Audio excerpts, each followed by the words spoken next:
Hello everyone, I'm Heather. This is Maisie. Crazy Maisie. Maisie Daisy. Obviously.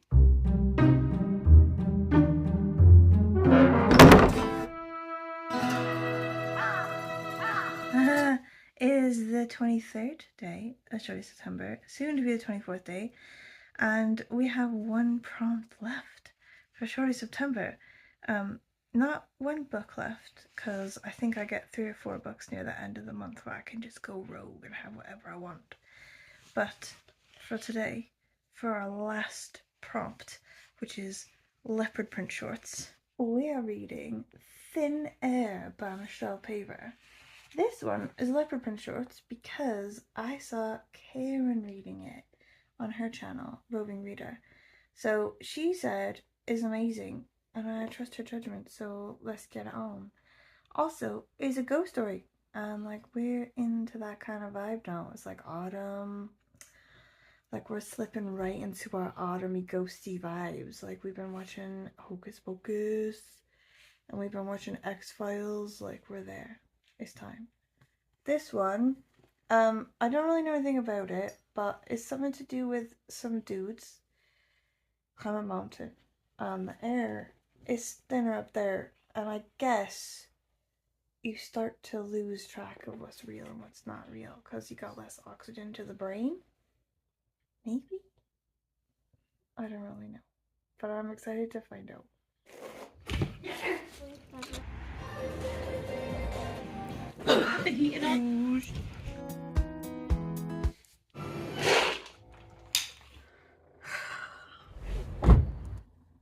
Like, I'm looking at this guy next to me, right? This car next to me.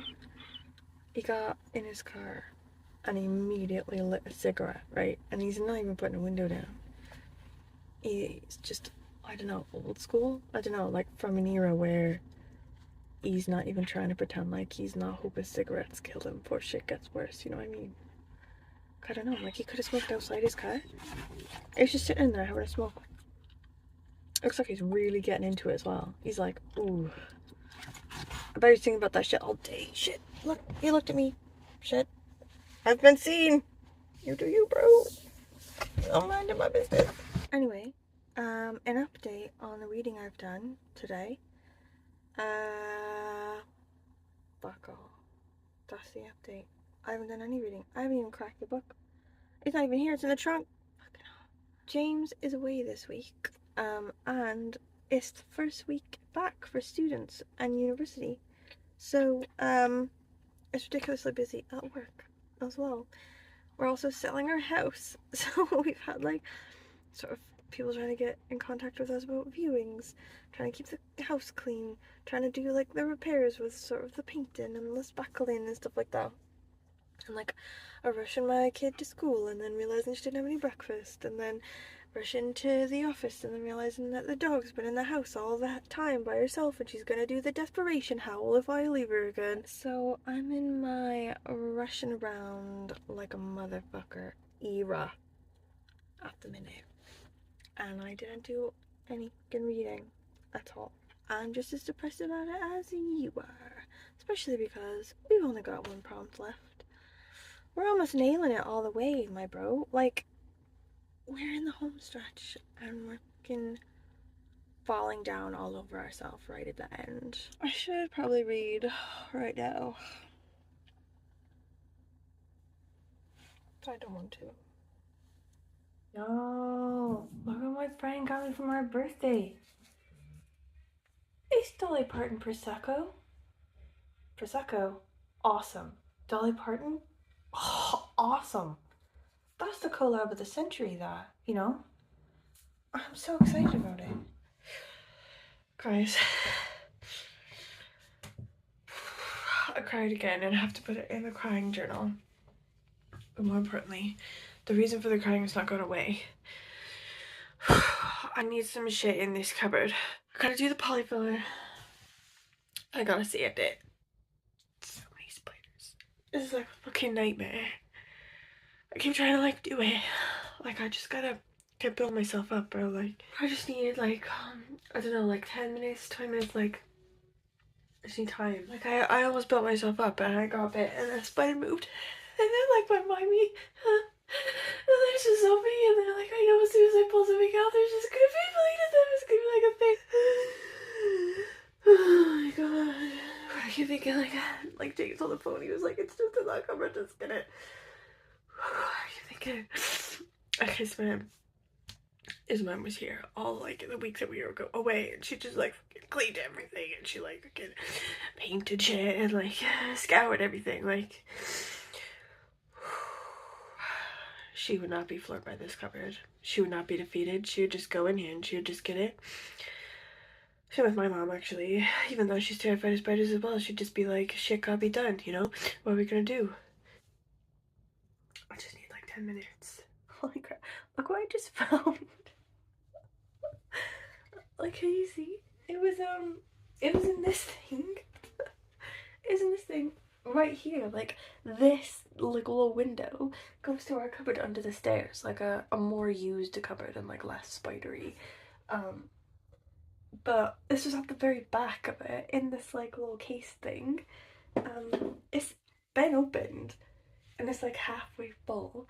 But I think very possibly the last person who was like a proper whiskey drinker in my house probably opened this before Anwen was born, like more than 10 years ago. Do you think it goes off? Does anyone know anything about whiskey? Like, does it? I mean, I know it doesn't go off if it's sealed, but like if it's been open for like 10 years, can I still drink it? I'm gonna Google it. I'm gonna Google it right now. I'll let you know. Hold on. Okay, so whiskey sellers, like brand like whiskeys and stuff, they say it goes off in 2 to 3 years at most. But all the forums say don't listen to them. They're just trying to make you buy more whiskey. It's a myth. Like, whiskey doesn't actually go off. There's too much alcohol in it. Like, the taste changes. And that's a lot of times why whiskey sellers are like, no, don't drink it after them, because the taste will have changed beyond like what we want it to be. But there was this one guy in a forum who was like, my dad opened this 25 years ago. Can I still drink it? And I drank it and it was fine. Like, I could really use this right now, bro. Like, some sort of like liquid courage before I get in this cupboard. I think I'm gonna drink it and see what happens. Like, hold on, if I die or get like some sort of like, I don't know, bathtub booze like disease, like play something amazing at my funeral, okay? Because I died of pure stupidity and desperation.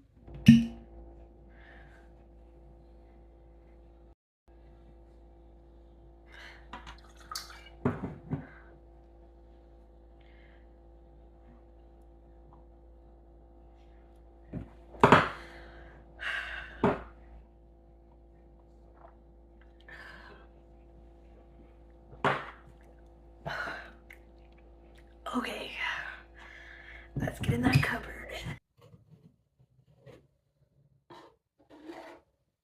Yeah, I fucking annihilated that. I made that cover my bitch. Yeah. And most importantly, my daughter saw me make that cover my bitch. Okay, my whole childhood, my mom just like, it's just like one long like collage of my mom just rolling up her sleeves, looking at shit that she's terrified of, fucking doing it anyway, because nothing's standing in the way of mommy and shit that needs doing. Okay, today I have carried on the tradition, okay, of showing daughters that mommies are strong, independent women who cannot be stopped. Okay, but like give me time to fuck it up later, because like there's still time even today.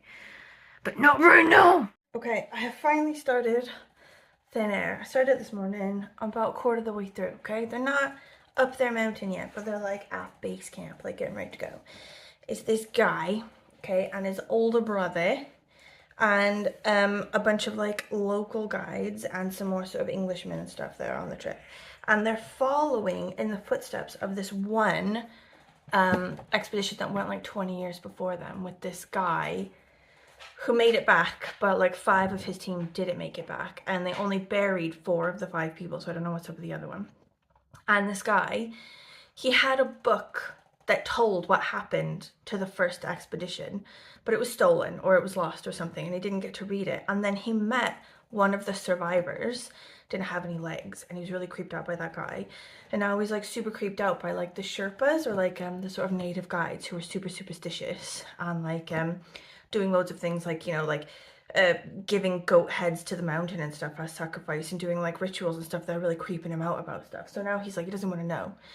Another guy on the expedition is like, oh, I want to give you my book, you know, your book disappeared or whatever. You can read mine to sort of find out what happened to them. Like, you know, you should know what happened to them before we go up. And he's like, no, I don't want to know. So we don't know. We don't know what happened to them, but we know some bad shit went down. And also, why did they only bury 4 of their 5 dudes?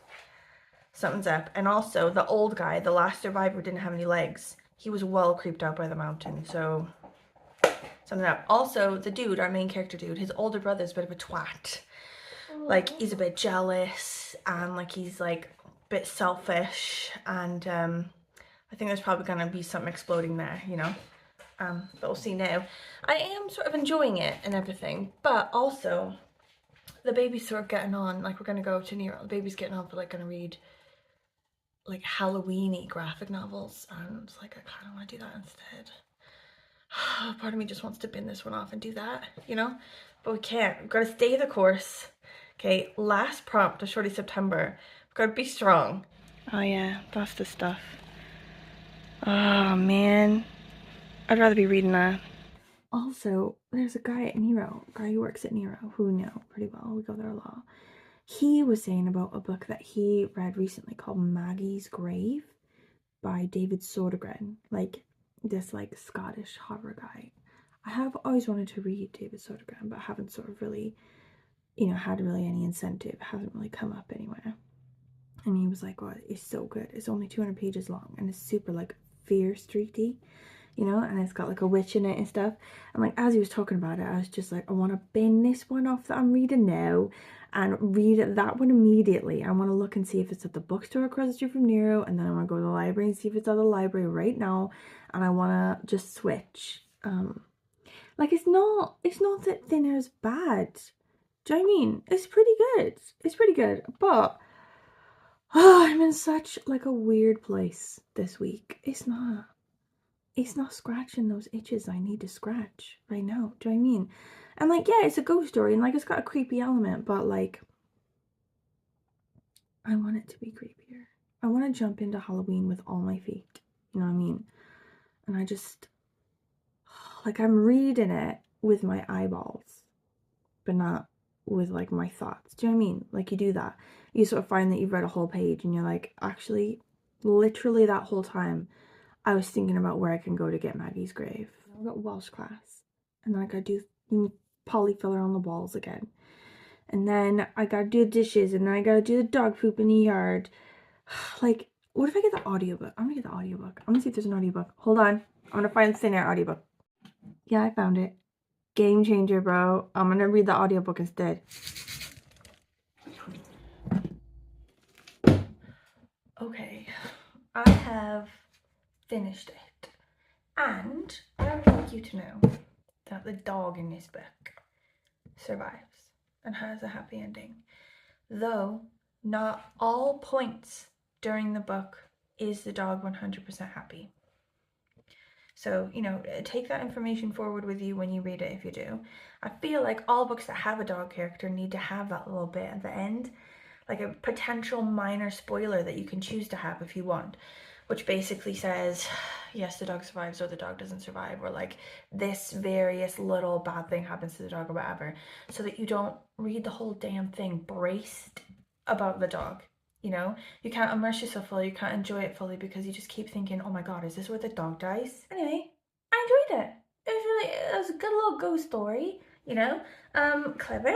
And I enjoyed, you know, sort of elements of, is the evil creepiness coming from the outside of the people or from the inside of the people? You know, like that sort of element. As well, like, you know, little things like, oh, a shadow man, you know, like, oh, did I see something? Oh, did I see something? Like that, you know? Also like a haunted, cursed backpack, you know, like little creepy elements. Fully enjoyed.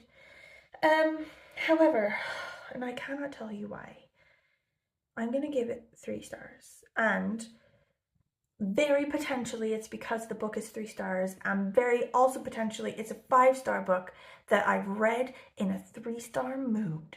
Do you know what I mean? Like that sort of thing. Like today, like this week, oh my god, I'm just in a bad place. Like work at the minute is awful. It's so busy. It's so bad. Like as well, James is away.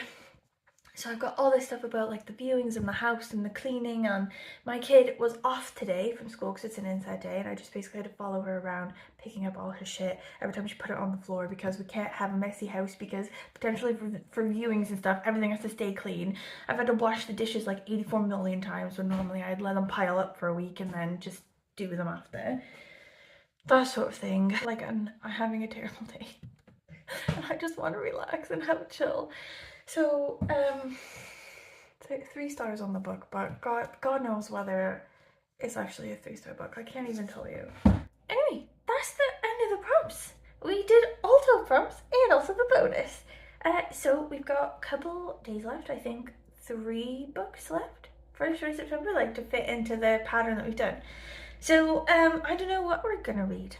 I'm like drunk on the freedom. I can't even tell you what it is. Like, I'll tell you next time, shall I? It'll be like a surprise book. I'll just pick something good. Like, tomorrow does have the potential to be actually worse than today. So, like, I gotta pick a good one, my dudes, because, you know, I'm potentially gonna need it to do a lot of emotional support tomorrow. But I'll let you know what it is. If anyone has any thoughts, any suggestions for one that's, you know, gonna really do God's work and lift me out of that darkness, like, you let me know, dudes. Okay, if you've gotten this far, thank you. Thank you for watching. Thank you. If you have any questions, comments, concerns, please let me know. What are you reading? How are you feeling coming to the end of September? We're almost there. Also, I am aware that I haven't gotten to the comments yesterday or the day before yet, but I will do. Probably gonna do that tomorrow in work while pretending like nothing is on fire and everything is fine. Okay. I'll see you next time.